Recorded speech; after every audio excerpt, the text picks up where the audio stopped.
Hello and welcome. This is Kathleen Lovito, and I will be your host for today's webinar entitled Preparing for Deployment. Joining me today is Carlos Perez, Chief Operating Officer at AAFMAA. He'll be sharing just about 30 minutes of slides for you today. At the end of this presentation, we will conduct a question and answer series, and you can ask questions by typing them into the question bar on your screen.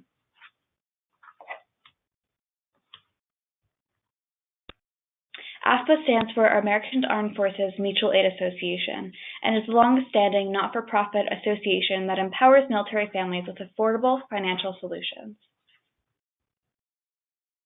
AAFMAA focuses exclusively on the needs of the military family and works to provide innovative, personalized, and lifestyle-appropriate financial solutions. We accomplish this by being the premier provider of affordable life insurance, expert investment management, and customized residential mortgages, and exclusive survivor assistance services, all for the military community, not for profit. This presentation is educational. It is for general information only and is not specific investment, legal, or tax advice for any of you individually. Do not rely on this presentation alone to guide your insurance decisions. Since each individual situation is unique, the life insurance that benefits you the most will not necessarily be the same as another current or former service member. For individual advice, please contact us directly. We produce this webinar series in-house with our own professional staff as a service to our members and to help them better understand the resources available to them. Without further ado, I'll turn it over to Carlos to begin the presentation.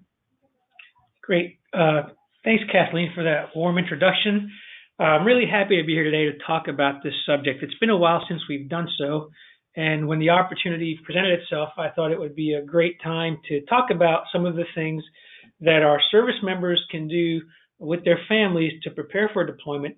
And I'll also talk a little bit about things you can do during that deployment to help things go well, and then finally some tips for when you're reunited after the fact.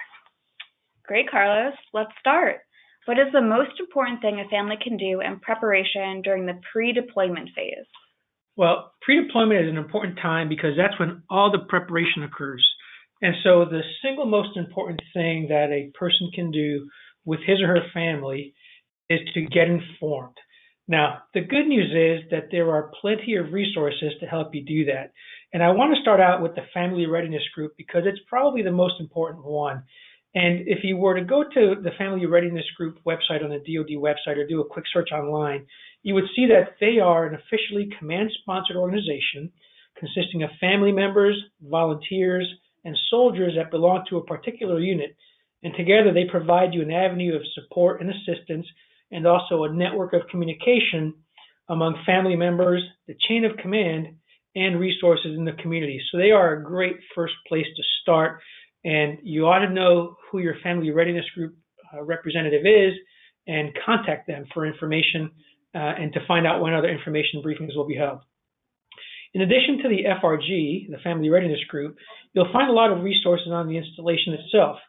For example, in the Army, we have Army Community Services, as well as Education Center and other garrison agencies that also provide preparatory briefings for soldiers and their families in advance of the deployment and are great to tap into as needed. Online, you'll find militaryOneSource.mil, and I've provided the link here on this slide.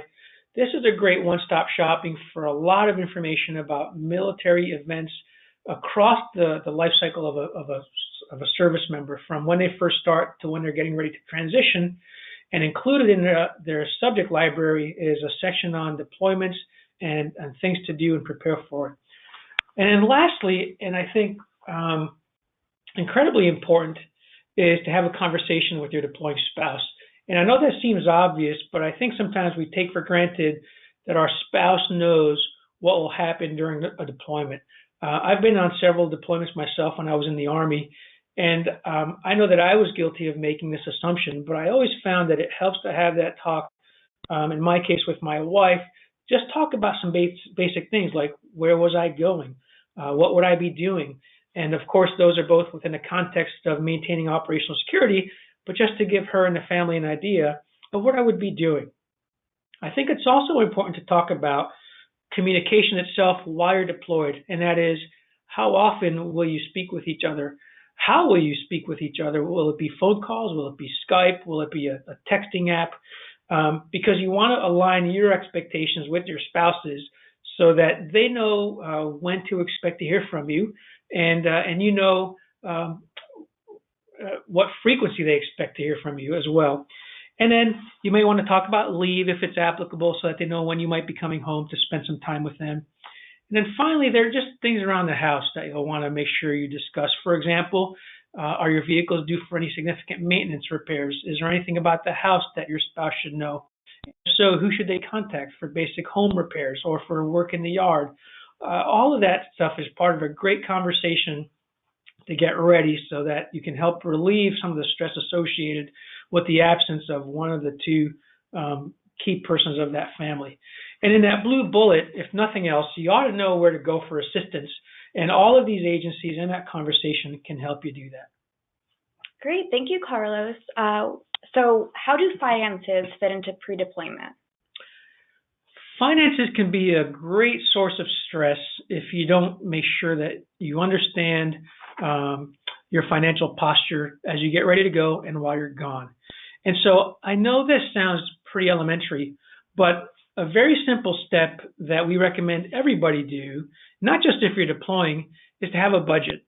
And I know that budgets can sometimes be tedious, but it's really important that you do them. And the reason is that a budget allows you to control where your resources are going, and that you're not using resources by accident or happenstance or mindless spending.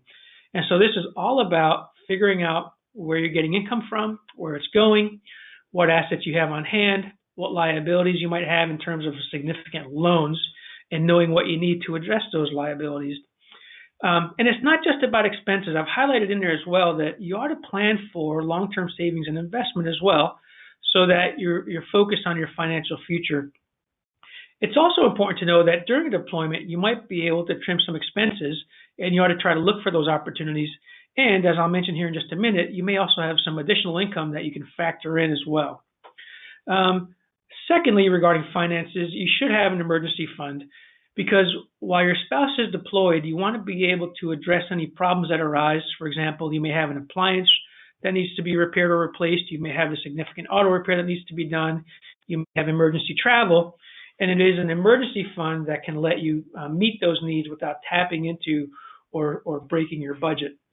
And then lastly, and pretty significant in terms of deployments, is that there are often special incentives and special pay that accrue while a service member is deployed. And many of these are tax advantaged. And so you ought to know what these are. And if you're not sure, go to the DFAS website. I've provided it here on this slide, and just do a search on pay and entitlements and special pay. And there you'll learn what they are, what the different categories are, and what they're paid for. And then your service member, as part of his or her pre-deployment briefings, ought to be told by their finance office or their personnel office which of those entitlements and pay they'll qualify for. So it's important that they do that, because it can be pretty important, not only in terms of the amount of money that you'll earn, but also, as I said earlier, because they're tax advantaged. Now, on my next page here, there are a few other topics. There are financial resources available to you on the installation. There are relief agencies. Each service has a relief agency that you can go to if you find yourself in financial distress, as well as some installations on your post or base itself that can offer you help. The key is that you have a plan and that you stay on track. And as part of that plan, you ought to make sure you review your family's protection. That includes things like insurance, and it's not just life insurance, which I'll talk about here separately, but also things like, is your home covered? If you're a renter, do you have renter's insurance for your property? Are your automobiles covered? Now, regarding life insurance, I've highlighted it here because what we find is oftentimes it's not enough. And so you really need to look at your needs and ask yourself if you have enough life insurance, and if not, address that. And then lastly, you ought to review all of your financial accounts, especially your joint accounts. And what you want to do is make sure that both spouses have access to those accounts, and that the deployed spouse knows how he or she might access those, whether it'll be online or by telephone, and also that the spouse that remains at home and the family that remains at home has access to those accounts that he or she needs to be able to transact as necessary. Carlos, would you discuss why SGLI may not be enough? Most service members opt into SGLI at the maximum amount of $400,000, which seems like a lot. Yeah, it is a lot of money. $400,000 is quite a bit, and most service members do opt in for the full amount. But what we are seeing, and this relates to why I highlighted that life insurance bullet on the slide, is that when a service member marries, maybe has some children, they start entering that phase of life where they have some pretty significant life expenses. For example, they may have a mortgage to pay. They may have children that they're saving for college. And those expenses add up pretty quickly into some pretty large amounts. Here in Northern Virginia, where we are, the average house, I would say, probably costs about $500,000. You probably need a couple $100,000 to send a child to college. And so you quickly see that if you add those up, they will exceed your $400,000 of life insurance coverage.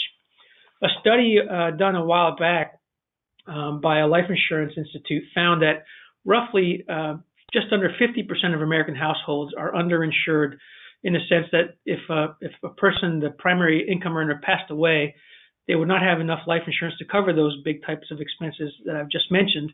And so this is why you really want to look at that SGLI coverage, look at your large expenses that are looming, and make sure that your survivors could pay for those in your absence. So that's a good question. I've also highlighted the home mortgage on this slide only because that's another area that AAFMAA has expertise in, and we can certainly help in terms of any residential mortgages and refinancing, and especially VA mortgages if our members have questions about that as well. In addition to those benefits that I mentioned that accrue while you're deployed, there are benefits that accrue in the event of a death. And I know that we really don't like to think about death, especially our own death, but this is an important part of that conversation I talked about earlier as well.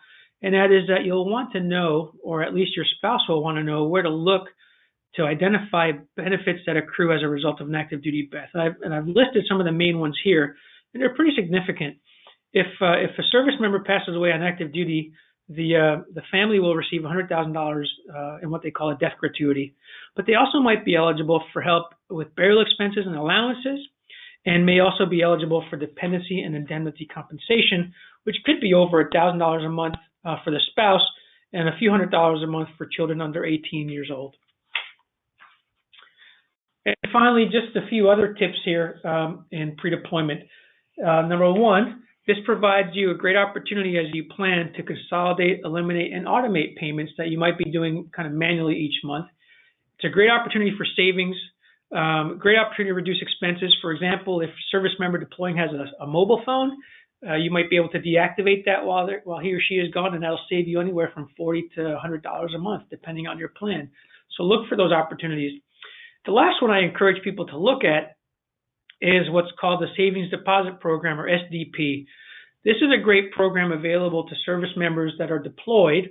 If you meet certain conditions, you can deposit up to $10,000, and it will grow at 10% for that year, for up to a year.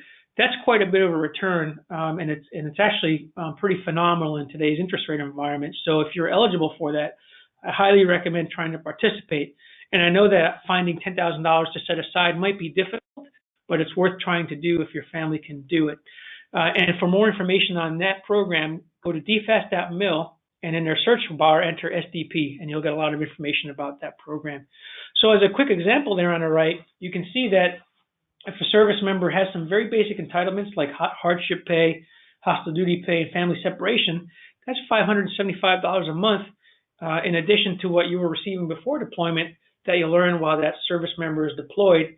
And on top of that, you could also have substantial savings because your base pay may be exempt from taxation as well. So you're looking at quite a windfall potentially while a deployment occurs.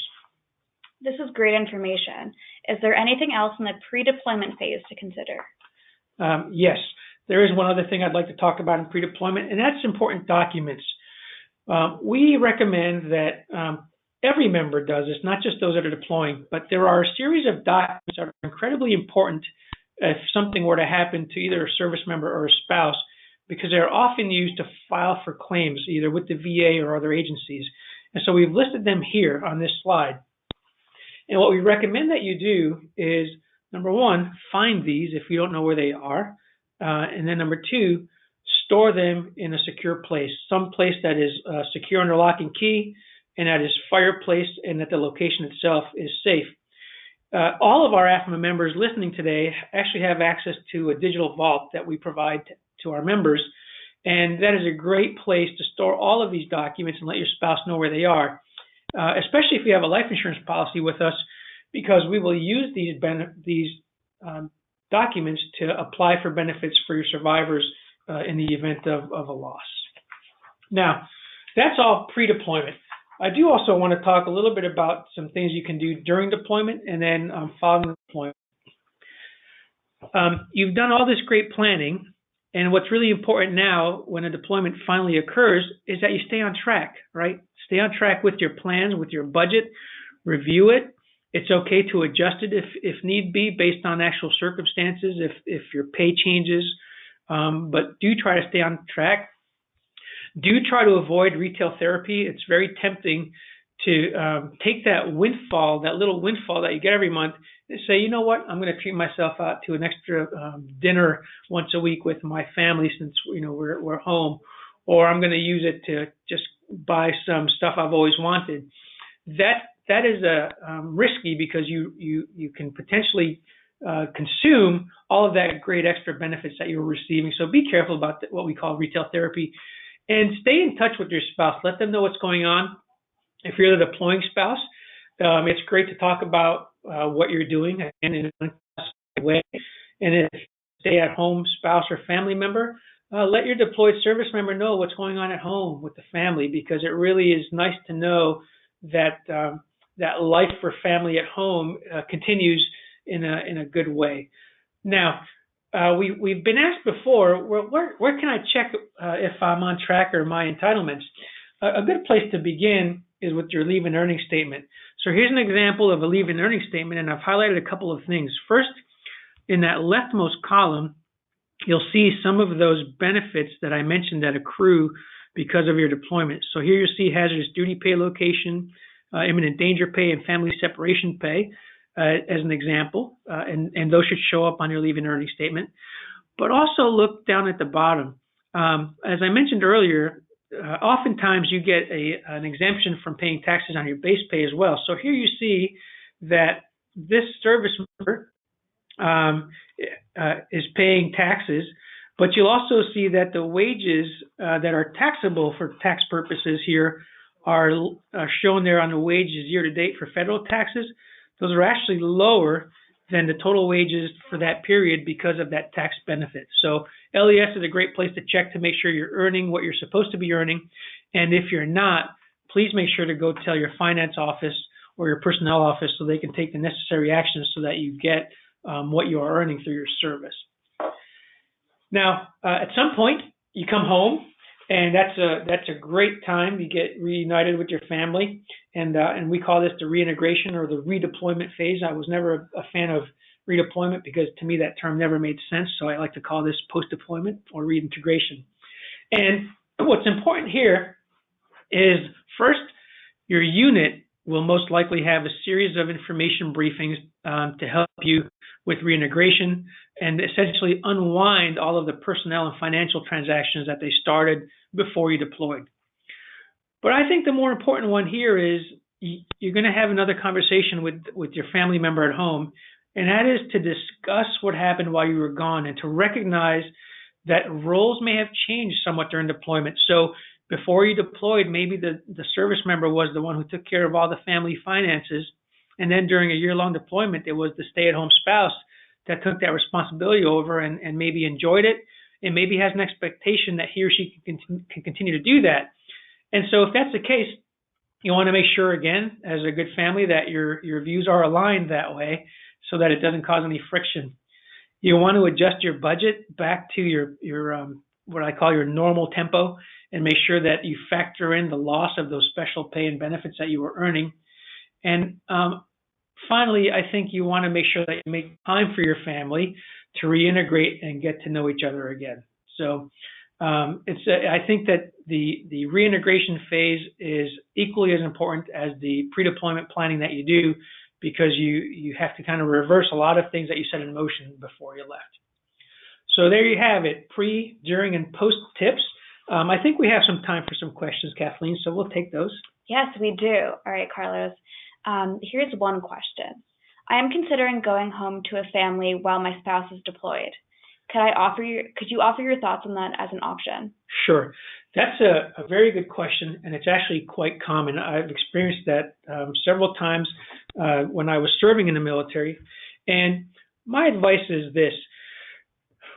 What I have found is that the support network that's set up for a service member's family during a deployment is really centered around the installation that that service member serves at.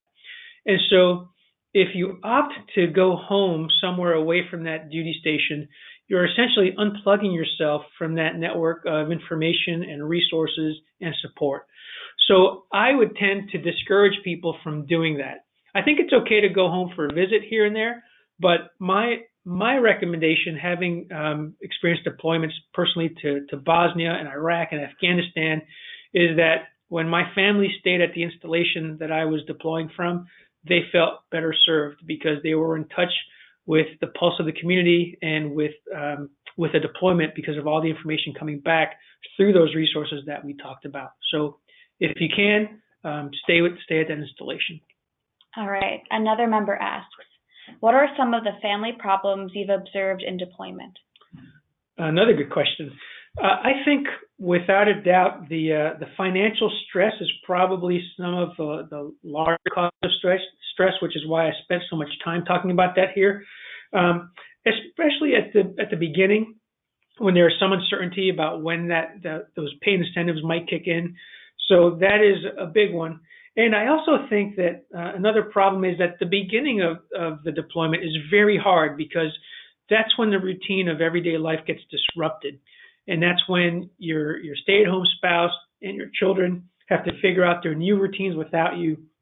You know, for the deploying service member, in a way, I don't want to say it's easy, but it is in a sense the whole unit and your whole support structure that you spend almost every day with goes with you.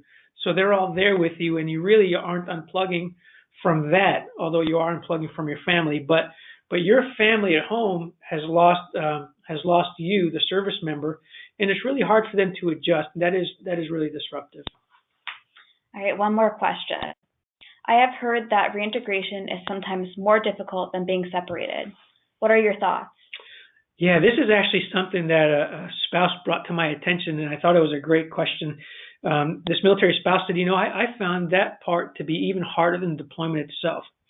And the reason that spouse offered is because of those new roles that I talked about, right? So you get so used to doing something a certain way and taking on these new responsibilities that if the deployed spouse comes home and says, okay, I got it now, give it all back to me, that's really hard. And it's really hard to kind of give up that responsibility.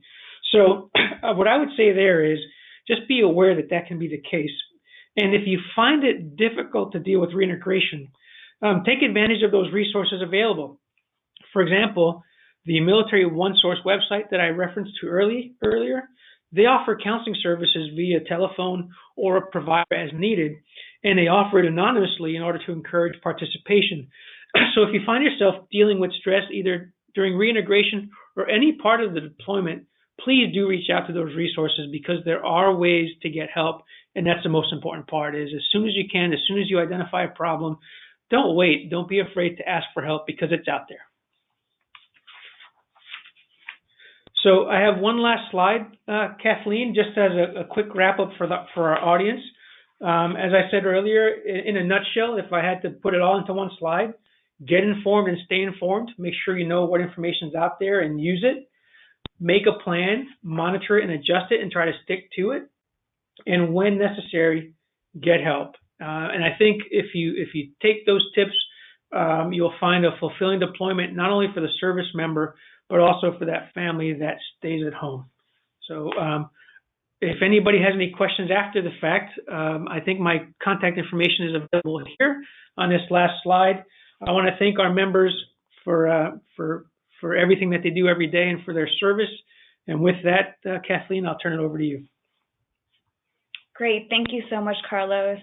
We'll go ahead and break here for now, but you can reach us whenever you need to. Please don't hesitate to ask for help. We do this every day for our military community, and it is our pleasure. You can always register for future webinars and review past webinars at afma.com/webinars. If you found this information useful, we encourage you to please share it with your friends and family. Our membership grows stronger every year because you introduce those in your military community to AAFMAA.